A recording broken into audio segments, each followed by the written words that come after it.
Assalamualaikum warahmatullahi wabarakatuh. Jadi kita lanjutkan untuk materi kuliah pada hari ini, mata kuliah untuk minggu kedua dan ketiga, dengan topik kuliah keterkaitan teori perencanaan dan proses perencanaan. Untuk teori perencanaan sebenarnya itu ada mata kuliah tersendiri, tetapi yang kita maksudkan di sini adalah khusus teori-teori yang berkenaan daripada proses perencanaan. Sebagai awal terkait daripada hal tersebut, sebagaimana sebelumnya kita sudah membahas menyangkut mengenai apa itu proses, apa itu perencanaan dan lain sebagainya, yang pada intinya bahwa perencanaan itu adalah suatu tindakan atau suatu upaya berpikir secara ilmiah atau secara rasional untuk mencapai suatu tujuan yang akan datang dengan melakukan sesuatu yang sifatnya efektif dan efisien. Bahwa perencanaan itu adalah berkenaan sesuatu yang sifatnya proyeksi. Karena di dalam suatu ruang yang berkenaan daripada ruang itu akan ada suatu perkembangan dan pertumbuhan, khususnya menyangkut mengenai aspek penduduk. Baik, sekarang kita berbicara menyangkut mengenai hakikat daripada perencanaan. Bahwa perencanaan ini pada hakikatnya adalah suatu pemikiran yang sifatnya rasional dan kegiatan yang sifatnya implementatif. Kenapa rasional? Karena didasari oleh beberapa aspek untuk menemukan atau menetapkan suatu perencanaan yang akan kita mau ambil di masa yang akan datang.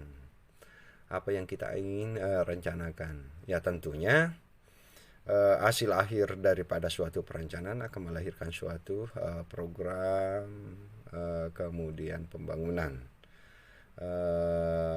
Kapan itu bisa dilakukan? Ya tidak harus sekarang, tetapi adalah suatu waktu di masa yang akan datang. Nah, perencanaan ini sebagai pemikiran yang rasional, maka ada beberapa hal yang perlu kita ketahui, yang perlu kita harus identifikasi. Yang pertama adalah menyangkut mengenai potensi. Sebagaimana kita ketahui bahwa berbicara menyangkut potensi, pasti setiap unsur, setiap orang, setiap wilayah itu memiliki potensi yang berbeda-beda. Ada wilayah dengan tingkat kesuburan yang sangat bagus, ada yang tidak. Ada daerah yang sifatnya gersang, ada yang sifatnya tandus, kemudian kandungan sumber daya alam yang dimiliki pun juga berbeda-beda. Yang pada intinya bahwa setiap wilayah itu memiliki potensi yang berbeda-beda. Sebagaimana juga adalah orang juga memiliki potensi dan karakter yang berbeda-beda. Nah, tentu di dalam perlakuannya pun juga tidak bisa disamakan. Perlakuan yang dilakukan ya bagaimana potensinya. Makanya kita harus memahami dan melihat bagaimana potensi dari suatu wilayah yang akan kita rencanakan. Kemudian yang kedua adalah suatu kendala, bahwa di dalam melakukan sesuatu pasti kita akan menemukan apa yang disebut sebagai kendala, ya, apa yang disebut sebagai kendala, bahwa segala sesuatunya itu pasti berhadapan daripada kendala. Besar kecilnya kendala ya bergantung daripada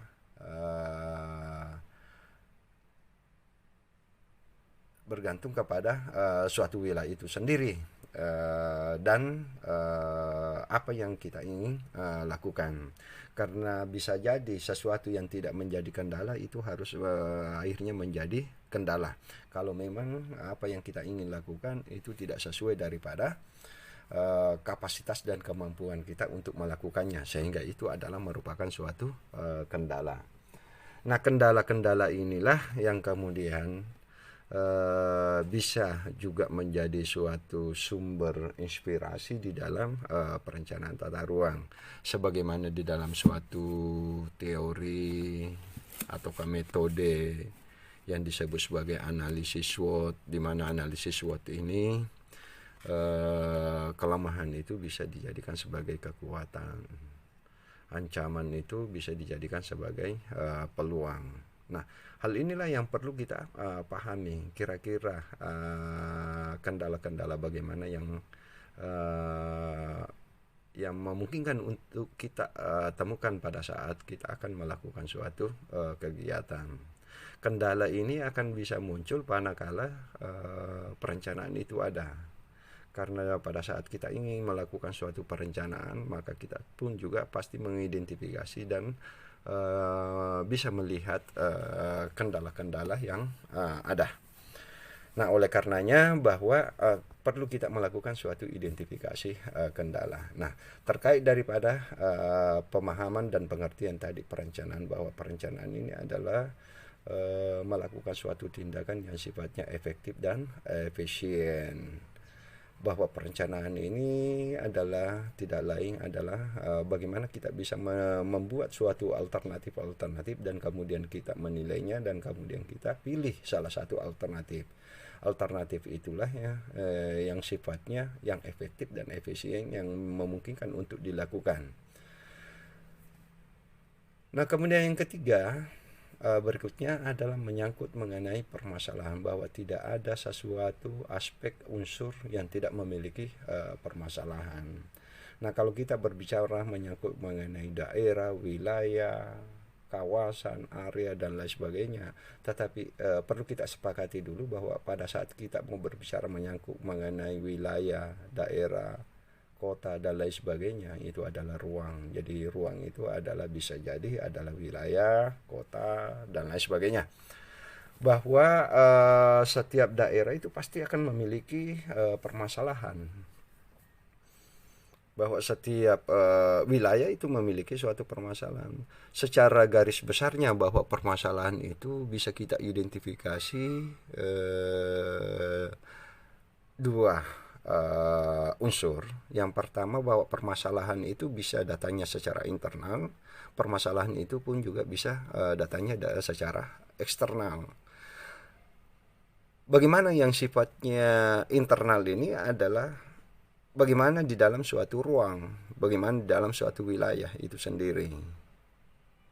Ya.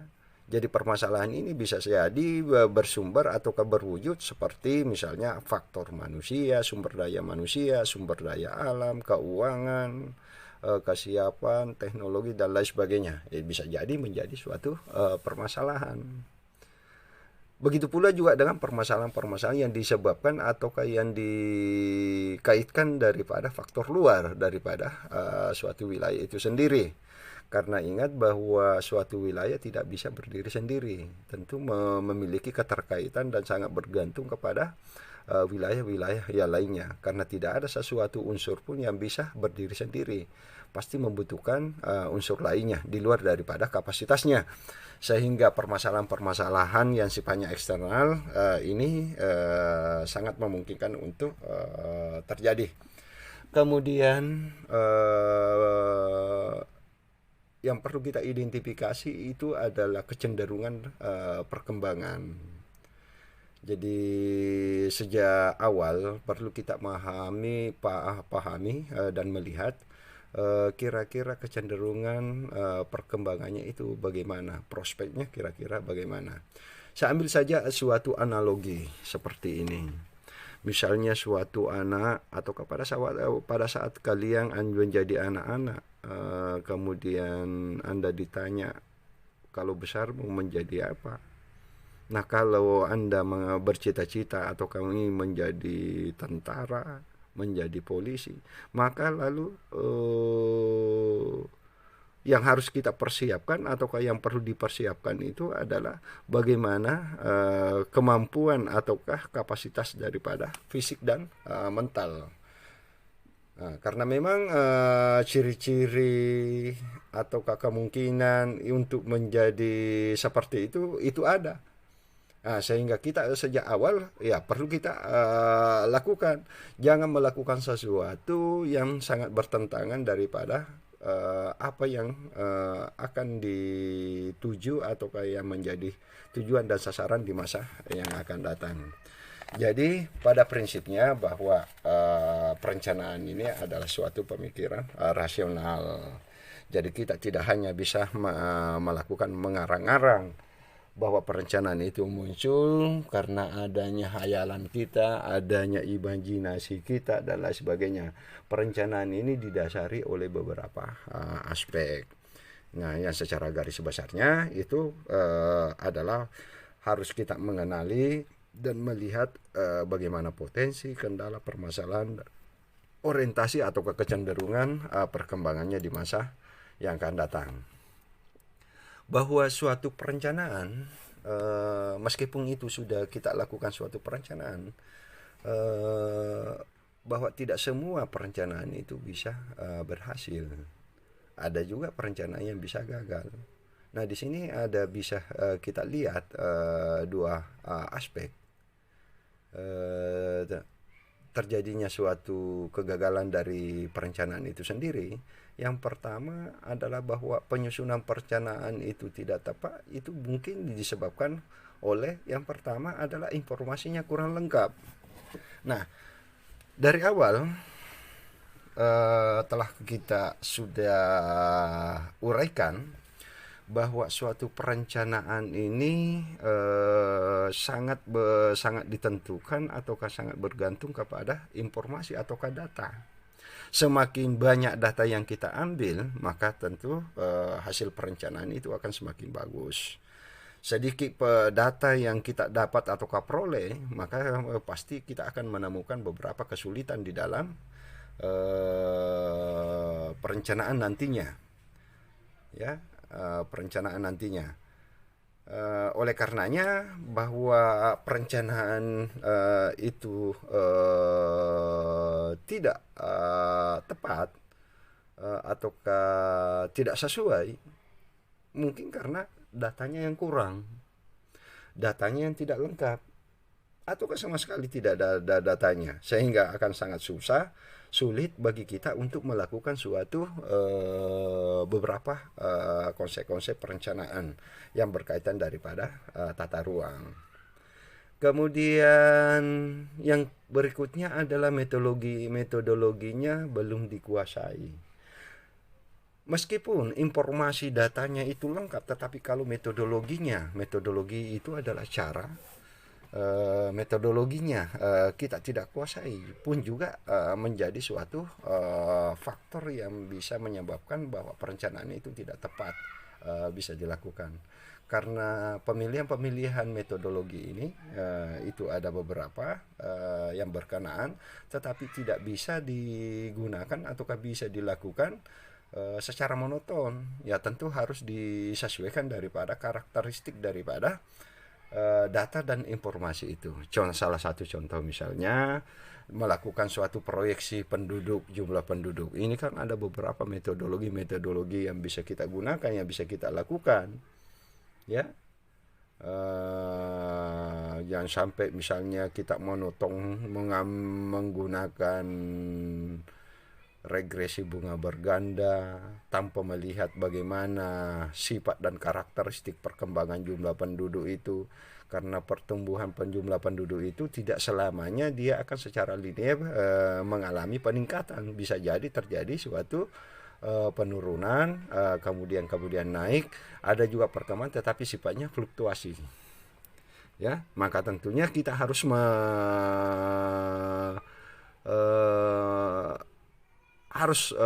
tahu betul bahwa data seperti ini maka cocoknya kita menggunakan metode A. sifatnya seperti ini, kita menggunakan metode B dan seterusnya. Perencanaan tidak tepat itu bisa juga disebabkan atau karena perencanaannya tidak realistis sehingga tidak mungkin mungkin pernah bisa terlaksana. Artinya bahwa di dalam suatu perencanaan yang kita ingin rencanakan itu harus sifatnya realistis. Artinya bahwa itu harus juga disesuaikan daripada kapasitas suatu wilayah, kemampuan suatu wilayah, baik dari segi sumber daya manusia, sumber daya alam, sumber daya pendanaan, dan lain sebagainya. Dan ini harus sifatnya realistis. Salah satu contoh mungkin yang tidak realistis misalnya seperti ini.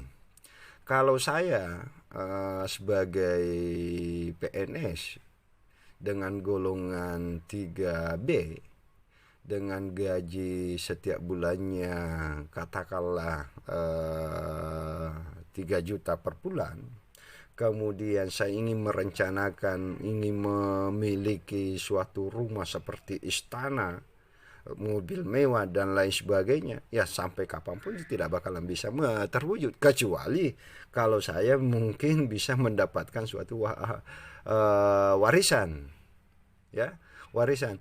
Jadi ini adalah sesuatu perencanaan atau keinginan yang tidak realistis. Jadi saya harus juga menyesuaikan daripada kemampuan dan kapasitas saya, bahwa pendapatan saya ini, maka yang saya harus rencanakan adalah bagaimana saya bisa memiliki rumah ya sesuai daripada pendapatan, sesuai daripada kemampuan ekonomi. Karena pendapatan yang saya peroleh tidak hanya untuk rumah, tetapi ada biaya-biaya yang lainnya yang harus juga saya penuhi, harus saya penuhi. Tidak mungkin cuma hanya satu. Itu pun juga cuma hanya satu, ya dengan perencanaan keinginan untuk memiliki yang saya sebutkan tadi, itu tidak bakalan mungkin bisa terwujud.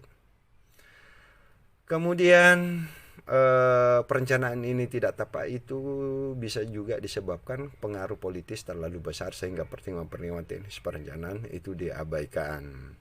Nah, kalau kita berbicara menyangkut mengenai tata ruang, itu kan menyangkut mengenai lingkungan.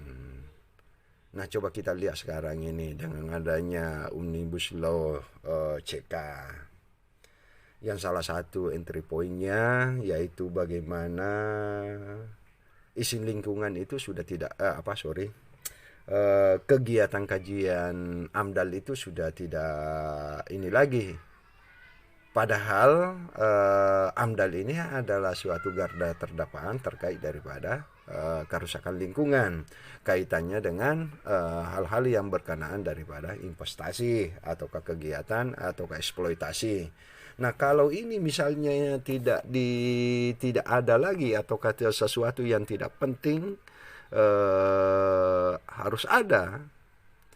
Di satu sisi memang sangat memudahkan investasi masuk. Investasi ini ada sesuatu, ada aktivitas, kemudian terjadi lapangan kerja, tetapi di satu sisi juga potensi untuk terjadinya kerusakan lingkungan pun juga bisa terjadi, ya, bisa terjadi.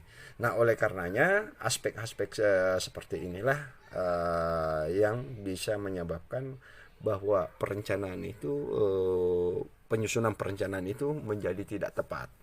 Nah, bagaimana perencanaannya mungkin baik, tetapi pelaksanaan tidak seperti yang seharusnya. Terkadang kita menyusun atau menghasilkan suatu perencanaan yang mungkin sudah sesuai, informasinya lengkap, metodologinya tepat, perencanaan yang akan kita lakukan itu sifatnya realistis, terukur, dan lain sebagainya, dan didukung oleh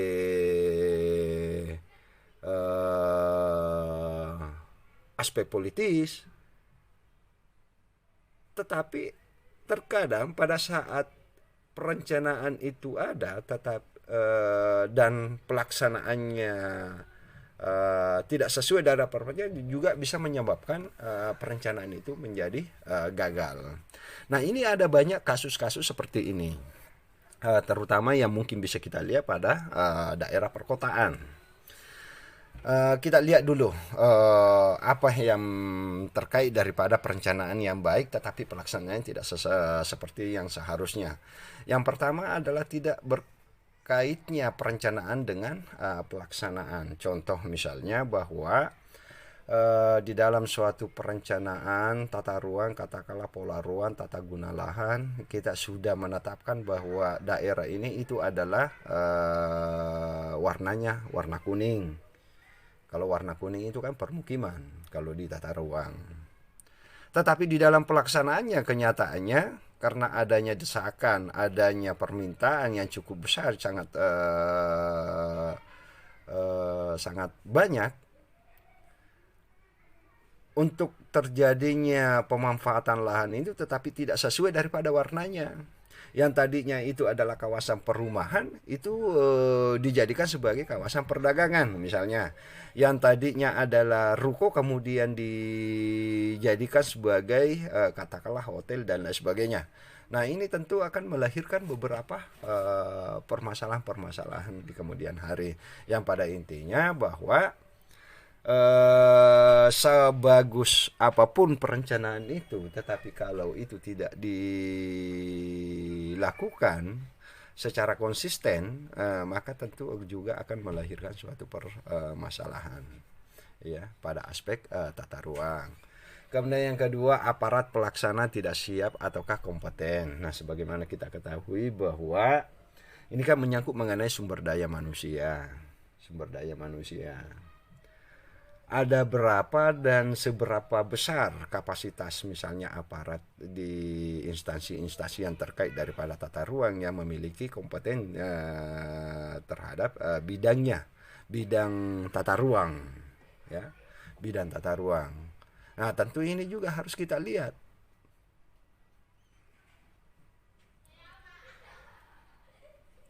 bahwa ada ataukah cukup tidak pengetahuan ataukah pemahaman daripada aparat pada instansi terkait daripada tata ruang.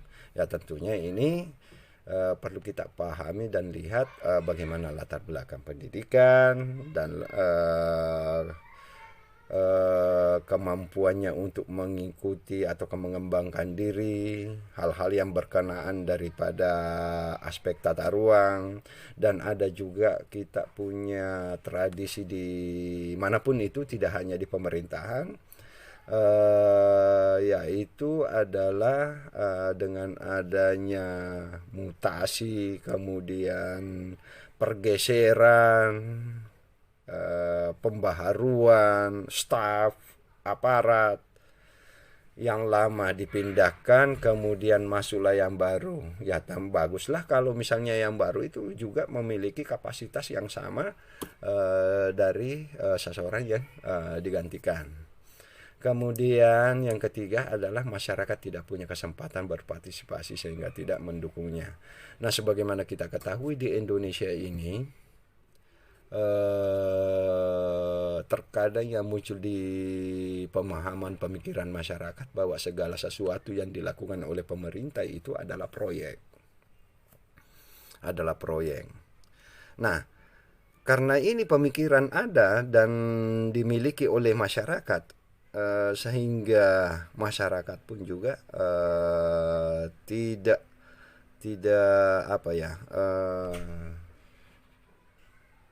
rasa kepedulian dan rasa kepemilikannya terhadap apa yang telah dilakukan itu bisa dikatakan tidak sangat tinggi, karena pemikirannya adalah bahwa toh juga itu akan kembalinya kepada pemerintah, itu akan ada anggaran lagi dan lain sebagainya. Coba kalau kita misalnya kita melakukan suatu pendekatan pembangunan dengan melibatkan masyarakat mulai sejak dari awal sampai pelaksanaannya, sehingga masyarakat itu bisa menjadi menjadi pengawas pada saat pelaksanaan. Dia bisa mengkritisi dan lain sebagainya kalau misalnya perencanaan dan pembangunannya itu berbeda ataukah tidak sesuai. Sehingga masyarakat ini sangat penting untuk dilibatkan. Meskipun dalam kenyataannya saat ini, dewasa ini, bahwa sudah ada banyak beberapa program-program kegiatan pembangunan itu sudah berbasis kepada partisipasi masyarakat. Pun juga kalau kita melibatkan masyarakat pada suatu proses perencanaan, kita juga harus melihatnya apa dan siapa yang bisa terlibat. Karena ada pengalaman yang pernah kami lakukan, terutama pada saat PNPM ya, PNPM. Pada saat misalnya masyarakat yang sangat dominan yang datang pada saat rembuk warga ataukah rapat warga terkait daripada pemanfaatan anggaran untuk pembangunan lingkungannya. Kalau itu sangat ditentukan oleh jenis kelamin. Kalau yang paling banyak datang ataukah yang melakukan rembuk warga itu adalah laki-laki, maka tentu memiliki pemikiran dan keinginan yang berbeda kalau itu adalah perempuan. Kalau laki-laki itu keinginannya ya paling misalnya saya butuh jalan, saluran yang berkaitan daripada produksi. Tetapi berbeda dengan perempuan, ibu-ibu. Kalau ibu-ibu yang lebih banyak datang ya tentu kan berkaitan dengan pelatihan bikin kue, pelatihan kegiatan-kegiatan kewirausahaan dan yang jelasnya bahwa ini berkaitan daripada ataukah sangat erat kaitannya dengan ekonomi keluarga. Jadi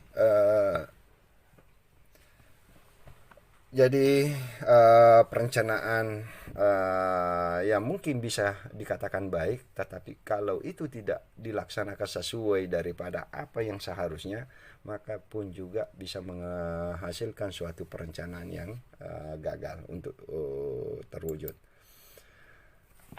Kemudian bahwa perencanaan yang baik itu bisa kita lihat, bisa kita bagi menjadi dua. Ada dikatakan perencanaan yang berhasil, ada dikatakan perencanaan yang ideal. Ideal ya pastikan berhasil. Berhasil itu tidak selamanya ideal. Nah, coba kita lihat bahwa perencanaan yang berhasil itu seperti apa? Yaitu sistem perencanaan yang mendorong berkembangnya mekanisme pasar dan peran serta masyarakat. Nah, sebagaimana tadi kita sudah jelaskan bahwa salah satu perencanaan itu gagal atau tidak berjalan dengan baik karena pelibatan masyarakat yang kurang atau tidak ada. Bahwa perencanaan ini pada prinsipnya mendorong berkembangnya mekanisme pasar. Meskipun kenyataannya tetapi jangan juga diserahkan kepada pasar, tetapi berkembang sesuai daripada mekanisme pasar. Karena bahayanya kalau kita serahkan sepenuhnya perencanaan itu kepada pasar, maka potensi untuk terjadinya alih fungsi lahan, ketidaksesuaian pemanfaatan lahan itu peluangnya sangat besar.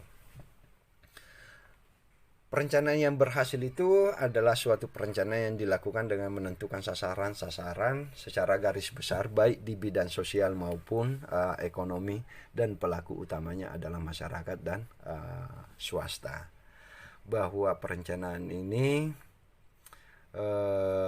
ada beberapa kegiatan yang memang itu sepenuhnya bisa dilakukan oleh swasta dan masyarakat, usaha swasta.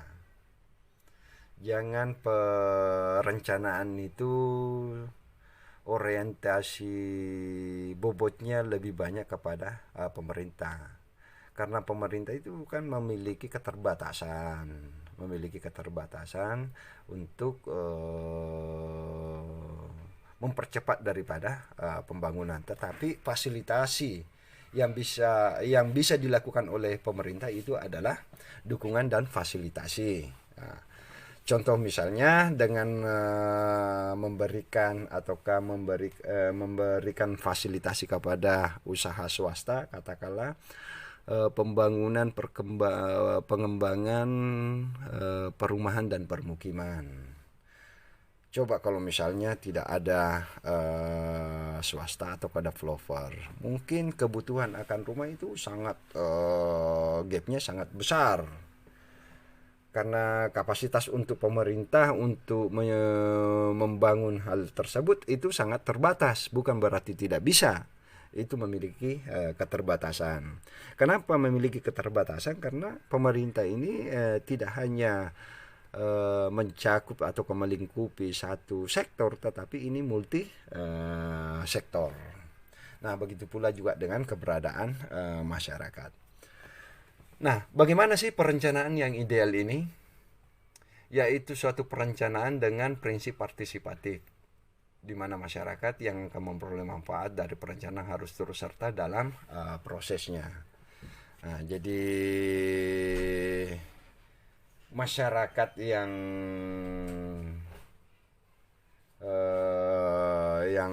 akan merasakan suatu proyek itu sejak dari awal ya minimal ada informasi, ada pelibatan, sehingga pada saat pembangunan itu dilakukan ataukah di dalam proses perencanaannya itu bisa dilakukan, maka itu bisa berjalan dengan lancar.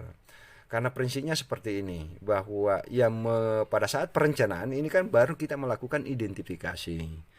Di dalam perencanaan kita kan masih tidak hanya mengambil suatu data dan informasi yang sifatnya sekunder, tetapi informasi-informasi dari masyarakat setempat itu sangat penting.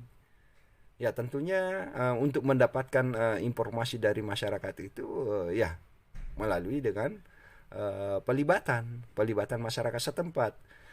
Dengan demikian kita bisa mendapatkan dan memperkaya daripada informasi dan data yang bisa kita miliki pada kegiatan suatu perencanaan. Selain itu kita juga bisa efektif atau bisa dikatakan lebih tepat. Apa yang kita akan rencanakan itu tepat sasaran.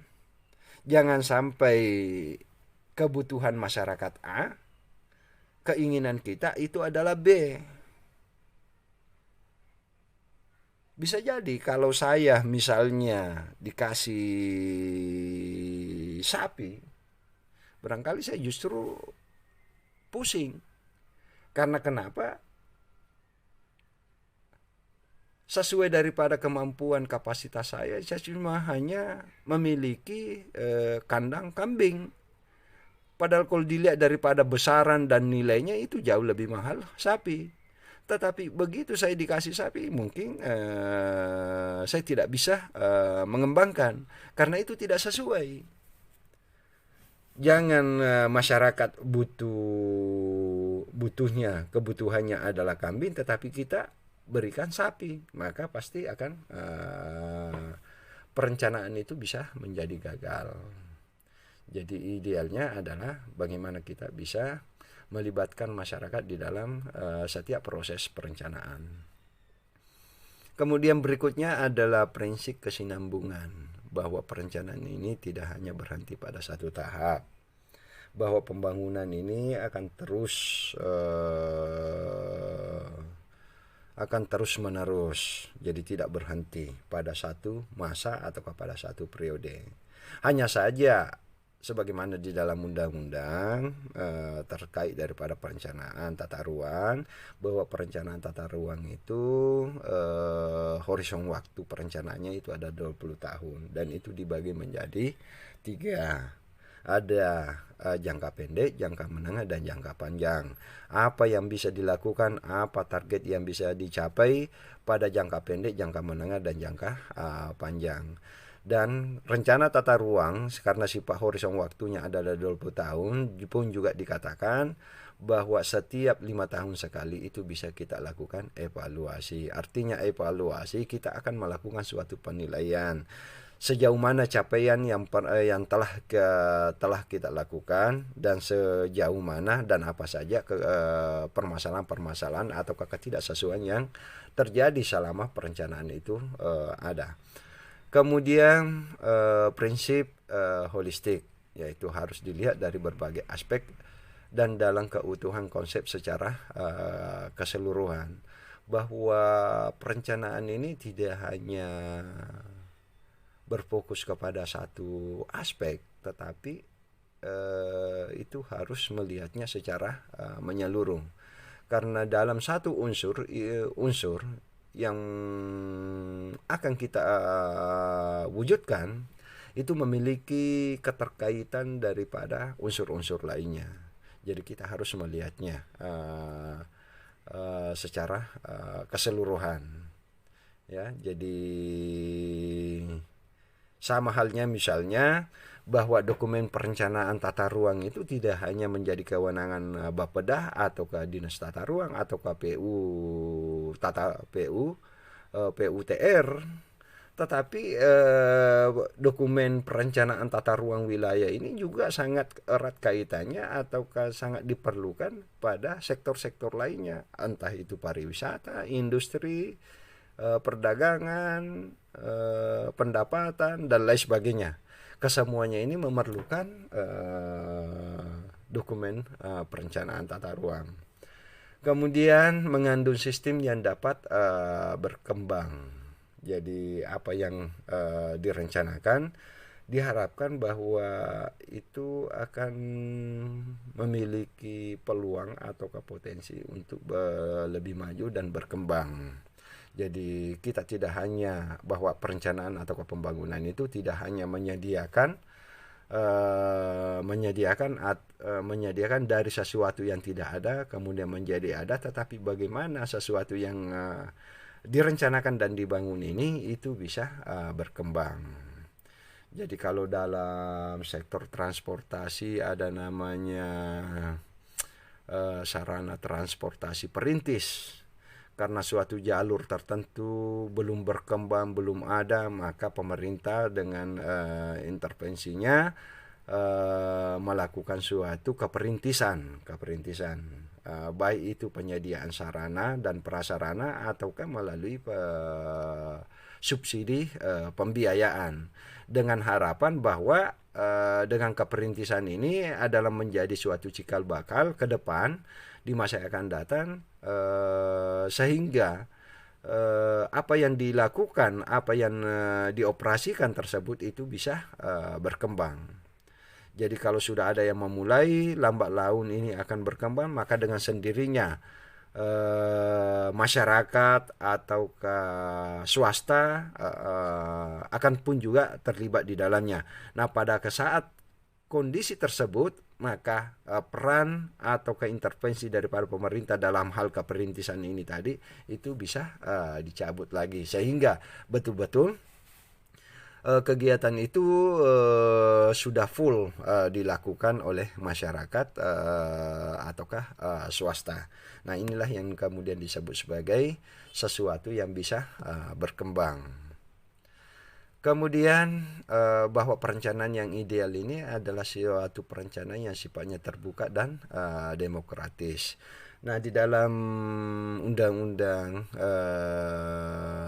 tata ruang, bahwa perencanaan tata ruang ini adalah sesuatu yang harus diketahui oleh segenap masyarakat, sehingga itu sudah diatur sedemikian rupa bagaimana perencanaan itu tidak hanya menjadi suatu dokumen pada instansi tertentu, tapi hasilnya itu harus disosialisasikan.